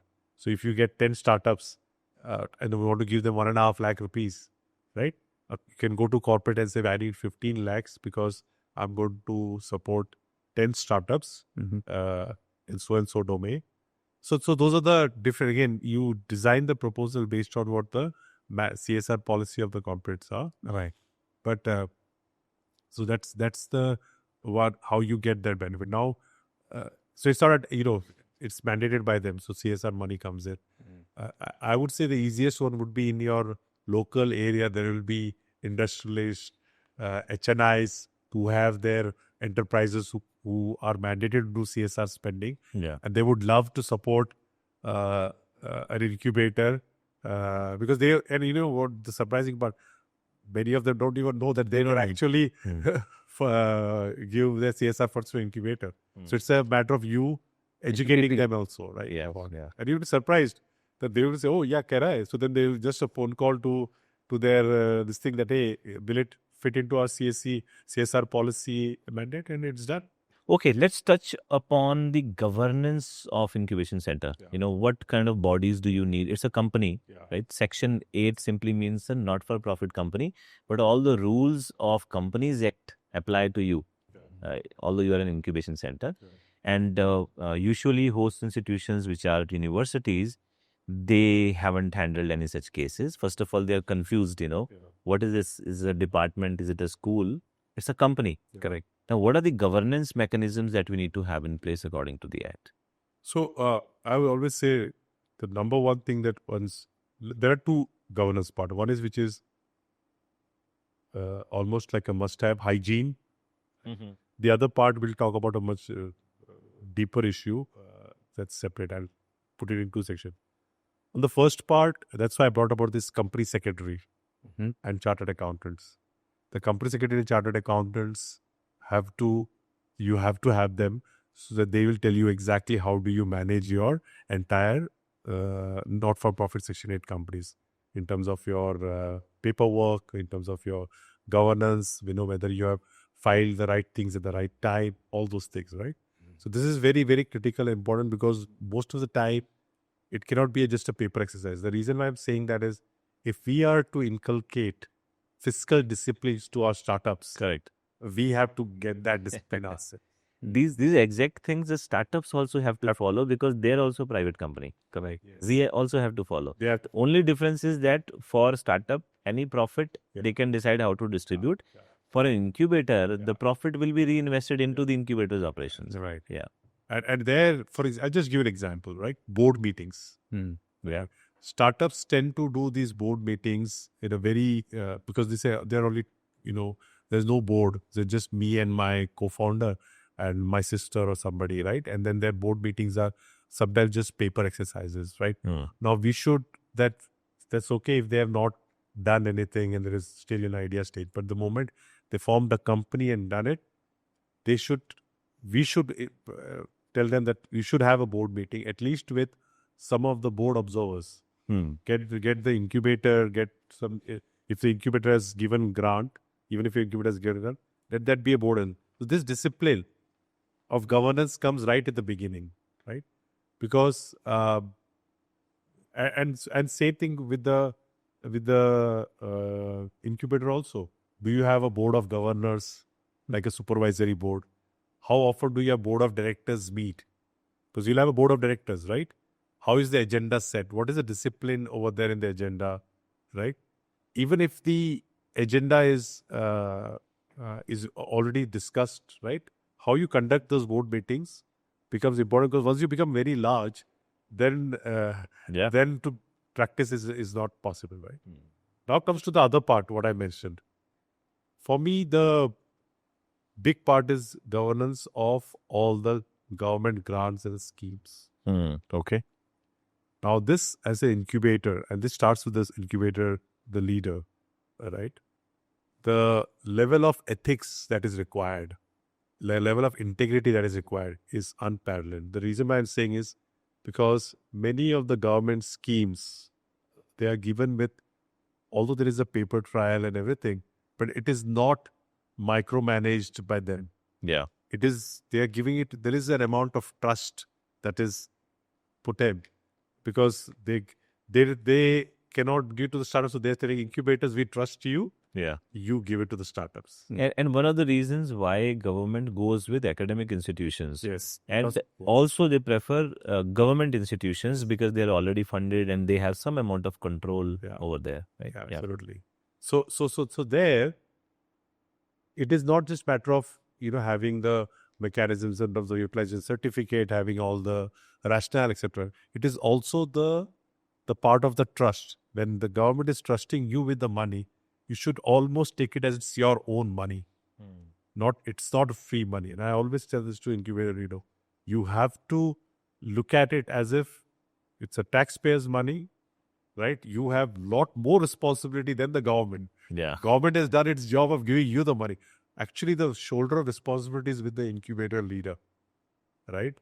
And therein comes this thing. How, like you say, whether you want to be Umlash to be 10 startups so that everybody benefits, or you will let the 4 of them actually deserve the other 6 deserve more.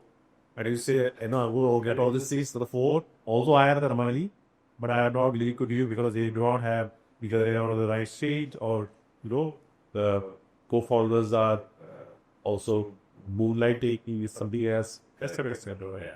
So we have to, and that's the role for me, that is the bigger part of the government. Yeah. And the bigger challenge that And different people would take this decision differently. There's actually no ethical part here, but it's a judgment, right? It is. And it's always conflicted. Yes. And this is where you need an ecosystem where you have access. And this is what ISBA does.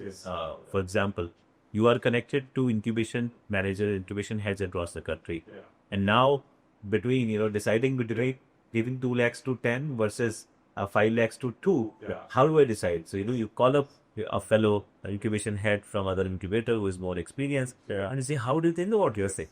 Right? Absolutely. And the thing that I want to pick up from what we had mentioned is, does REVA University is in a position of disadvantage because it's not a government institution, and therefore the fund flow would be kind of restricted or not preferred. Is there something that CIBA is also private. is that a norm there? No, CIBA is a private academic institute. We are not a government or publicly funded or aided institute. So we have 3 incubation centers and we have applied. So it is, government, what I think you're highlighting what Puran mentioned, because publicly funded institutes and universities like the IITs and it's like there is already a mechanism and they all fall under CAG and audit and all of that. So it makes it relatively let's say the pathway is created. So it's easier, as I think the trust is already built, whereas private universities have to. But that's what I'm trying to say. That doesn't mean that that one is trustworthy than the other. It is an individual incubation leader's responsibility. And this is where I brought the question of ethics and integrity, right? Because the government cannot oversee even if it's a public funded institute, right? So And see, every institute will have its own challenges. Fine. Now, we should always look at the positives. A little bit of philosophy here, right? So when we started in IIT Mandi, we were told, actually I have my notes and I show it to people when I tell the story of how we built Catalyst at IIT Mandi. We were told, Mr. Mittal was there and, Himachal, so distant, no industry, we don't see much happening here. But okay, fine, in the name of inclusivity, here is TBI grant, okay? Now, this is where we were. Now, imagine how disheartened we would be thinking, hey, you gave the money and you told us, we don't expect anything. This is so... What did we do with it? And actually, it was a disadvantage, sitting far away, if you think about that.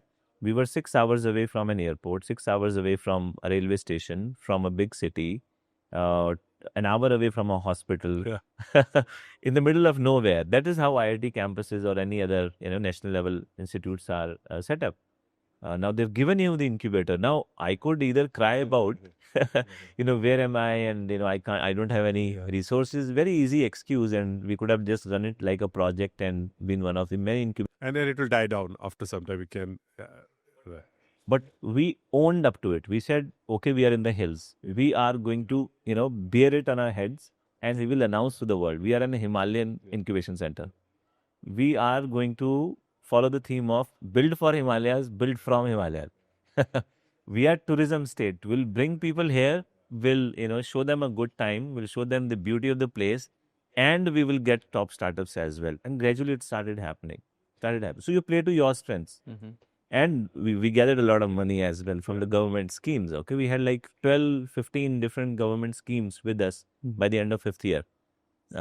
So I would say, let's not look at where are we disadvantaged. Let's look at where do we have the advantage, and all the rest of disadvantages are compensated gradually only with this mindset. Absolutely. See, pipeline of startups. See, government is, we are enablers. We are not the end destination, right? The pipeline is in this campus, in and around this campus, right? So that is your advantage. You're not sitting in a place. See, I think with IIT Mandi also, the location was the advantage also, and also the campus, right? You have also the faculty. So if somebody comes in, it's not like they're lost in the world and they only see Puran Singh's face, right? So I think that part is where I feel agree, not philosophical, but actually truthfully saying that there is a huge advantage that you would have, right? And you have to play to that strength. It will take time because, like I said, even making people aware of it is also going to be your responsibility. Right? How does one do that? Does one advertise? Does one reach out? How does one reach out? Okay, I'm having space here. Startups, please come. How do we do that? What are the mediums available for? So before they reach out, I think how well are you aware of your strengths over here? Absolutely. This is what I was going to say. Organic. Yes. Keep it organic. You have to be, you need to completely first decide what is it that you should be known for. You may not be there yet, but at least something that you should be known for, right? And once you have established that, right, to create that awareness amongst because you should know whom are you going to, who is the audience you're going to sing to, right? And for that you should know what song you're going to be singing, right? So I can understand your questions because you're now 2 months over here, right? So it will take time, but I bet that after your first 100 days over here, you will already start knowing that, okay, why are we not talking about this? Why are we not talking about that? So I'll tell you, I may not be the same example, but CIBA was also mentoring another incubator, which was in a remote place, which takes about, day journey, there is a car journey, bomb place to that. And when we went there, so we found out that some of the alumni of that institute are big founders of. So I asked them, have you to taps into them yet? Yeah. Right? But not yet. So what I'm going to say is that when you start, because you're going to look at it from a different perspective than the institute has looked at it. Right? Correct. You're going to search and you will see those dots, what others are missing. Right? Because you're using a different lens. Right. And then you'll have your own answers. You don't need anyone to tell you, right? Yeah. Okay. So here is my take on it. I said keep it organic. Rather than thinking of what are the mediums available to market it, completely change the way you think about it. Okay. Rather than thinking this is a marketing strategy or a plan that we have in place, I would say, let's understand ourselves. What are my strengths? What are my weaknesses? Let me, do that exercise, reflect internally and say, this is who I am. I understand and I own my disadvantages and I'm, grateful for my advantages, right? And now using that, let me see what is the vision I can chart for my incubation center. What is it that we can do? And let me look around, do my SWOT, right? Environment, pestle analysis, whatever, all of that. You do that and you say, this is my plan. This is my vision. And in order to do this, these are my values. This is what I'm going to believe in. Okay. And then you educate yourself a little bit. You talk to people. You understand the jargon they're talking, what is relevant, what is not relevant. Nationally, where is the ecosystem headed? And then you say, what kind of startups are we going to support? What is going to be my philosophy, incubation philosophy? What kind of conversations do I want to have? And that will come from my values. the belief system that we have. We believe in, for example, consciously we will choose solutions which are environmentally sustainable. Right? Or we are going to focus on, for example, in your case, the institute comes with a background in real estate development and so on. Maybe one of the focus area is going to be on startups which build, or build for sustainable solutions around real estate. That is who we are. Nobody can match us there, right? Correct. And then based on that, you chart out your vision, your values, and you practice them. And you show this intent in each and every conversation you have with people. We brought people to, IIT Mandi, 6 hours away from, it'll take entire day to reach there and entire day to go back. So for me to get Prasad there, he needs 2 days of travel. And then he'll stay 1 day. He can't come the same day, go back the same day. He'll spend a night there. We'll have dinner together. We'll have tea, coffee, morning walk together. And I will be able to talk to him. He'll be listening to me. That is the time when the magic happens. Correct. That is the medium, marketing, promotion, whatever. You talk one-to-one, and that is where the role of the head of the incubation center or the leadership of the institution matters so much. What do you tell people who visit you? What kind of conversations you have? And that undercurrent, that connection that you build, Prasad will go back and he will tell some other people. And maybe on one of the podiums, his president ISBA, he might say, hey, very interesting. I went to REVA University or I went to IIT Mandi. This kind of conversation, I was impressed. This is automatic marketing then. Yeah. But you have to know who you are, and you have to be true to that vision that you're setting up, and then actually deeply within, you have to know that this is the philosophy with which I'm going to take it forward. Then you're authentic. Right. There is no better promotion than being authentic, because you're telling the same story to everyone. Right. Yeah, absolutely. And I think, Puran, too, one thing is that you'll have to hear everyone, right? When you talk about stress, like if you take the real estate part, right? It's not so much that you're going to help the real estate business with innovations. It is the other way around. You can help the startups because you have access to the entire real estate world, which is ready to take on innovations that the startups can create. So whether it's a market that they have access to, whether it is investments that they have access to, right? So, but that's where the incubator is a not-for-profit separate entity, because you are going to look at it, but they do not know what the outside world. And this is where probably you'll have to spend time on and create. And I think the question of values is, like I said, for me, if you am taking my own example, for me, the integrity and safety, where the startup founders can come into the premises and be able to articulate all the fears, everything, right? This is, so what you have to say, we may not be able to help everyone. We also have to say no to some people, right? If we say if somebody is coming with an entrepreneurial idea and we say it doesn't fit into this thing, but our values says that we have to support them, we find a way to support them outside the mandate, because our values say that we have to do that. So they may not fit into any of the schemes, right? So do we then shut them out? No. So for example, we get startups who have not at a stage. So we get a lot of applications. So we set up idea validation camp. We said everybody's willing, can come to the camp. The other thing that we did as a great idea, which I think some of the other incubators are taking, we said some people are fearful to discuss. They're like scared to talk about their ideas, right? So we said there's a startup clinic, like a OPD, every Tuesday and Thursday between 5 p.m. to 7 p.m., right? And there's a QR code. You book an appointment. So anybody, and we put it all there in the canteen, in the corridors. So people who are just, say, let me go and just talk to somebody. And it's like a small pod with the incubation manager or the incubation leader listening to this young person. He may just he just wants to bounce with somebody, right? And he says that I can bounce without judgment, without anything, right? So that is the value that we have created. So you will also have to start thinking, what are the values that you want to create as an incubator? And this will come organically. And this is where I agree with Puran.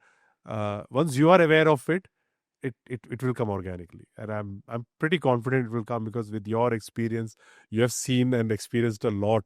So I know that you're very observant, and you probably will be able to pick on the nuances which others have missed. That's what I mentioned about the dots, right? that you'll be able to pick, right? So Is there any merit? Uh, of course, say, what do you stand for as VO? Look, is there any merit in, say, focusing on defense or aerospace, startup service? That's kind of, is it worth? so I think the question, that question itself, we should turn it upside down. It's not you. I think, going back to what Puran mentioned, you cannot be everything for everybody just because it is marketable. You have to look at what is it that really you know what you can actually support and provide, that is of going to be of immense value to the startups. We use the word unfair advantage, that you have an unfair advantage over others may not be able to provide that, right? So that, if you have that, no, then the startups will automatically gravitate towards automatically. Over a period of time, it will become that mathematic area. Yeah. Like you Yes, exactly. the professional bodies, Yeah. IDPME, Yeah. Yola, Yeah. Vishnu, Panic. The two have you in other experiences been able somehow link these professional stories with your So IEEE is a fantastic case. I have actually given a workshop where IEEE invited me to help inculcate or seed the idea of entrepreneurship with these because all of them were working professionals, working as engineers, and so I was trying to get, because right now, probably in their midlife crisis, or through the burnout, that they were thinking of that. See, again, IEEE and all these bodies are great. Like I started in terms of center of, so there are experts over there who can provide the expertise that your startups need. See, it's not about how can I use them. It is how, if I have access to that, how can the startups use them? You understand? So if you have IEEE and all these bodies, and they are known, and they have people who have got access to the knowledge and the markets, then that becomes a thrust area, right? There's a lot of collaboration Yeah. which goes around in the incubation ecosystem. The many agencies, networks, take from CII to TIE to several government departments, even defense has the IDEX program, looking for startups which can help defense in different ways. So there's a lot of collaboration which goes on. Again, depends on how you are operating and what are your strengths and weaknesses, and these collaborations happen. And a lot of this is activated through associations like ISBA at the national level, and ISBA collaborates at national level as well with several organizations and brings these opportunities. Can you, Prasad, can you mention, are there some specific programs or opportunities for early, incubation centers through ISBA? What are some initiatives?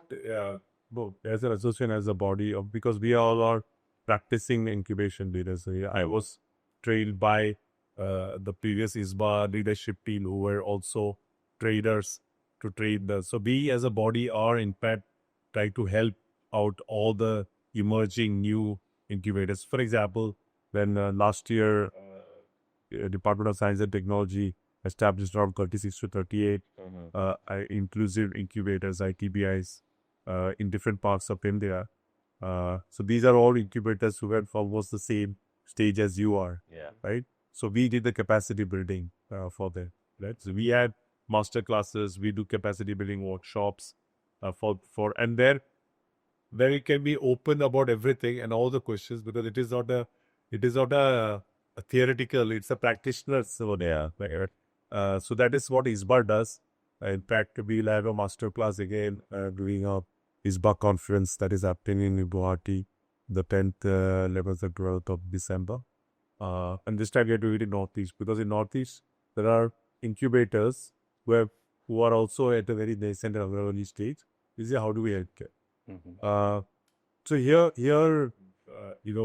as a association, definitely we want to encourage more and more incubator leaders to join this movement.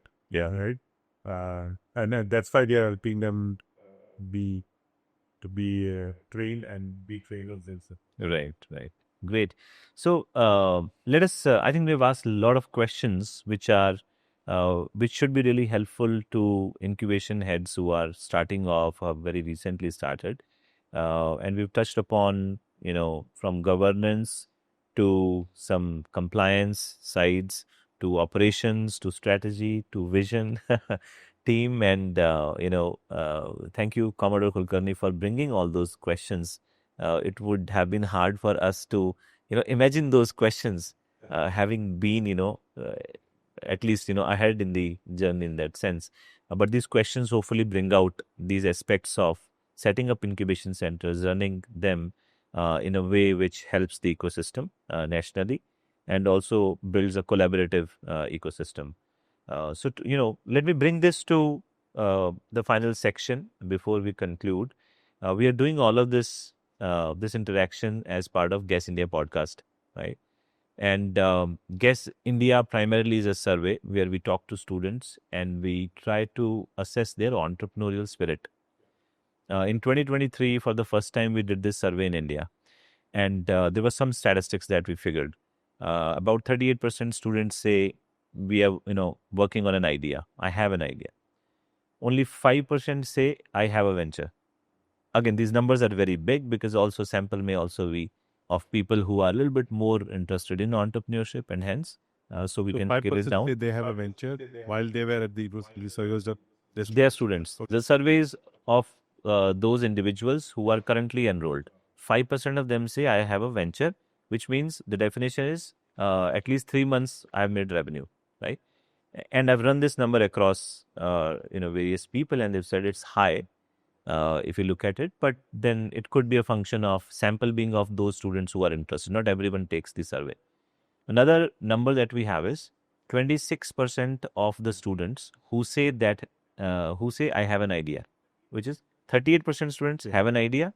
Of this 38, 26% say I have gone to an incubation center. Oh, interesting. Okay.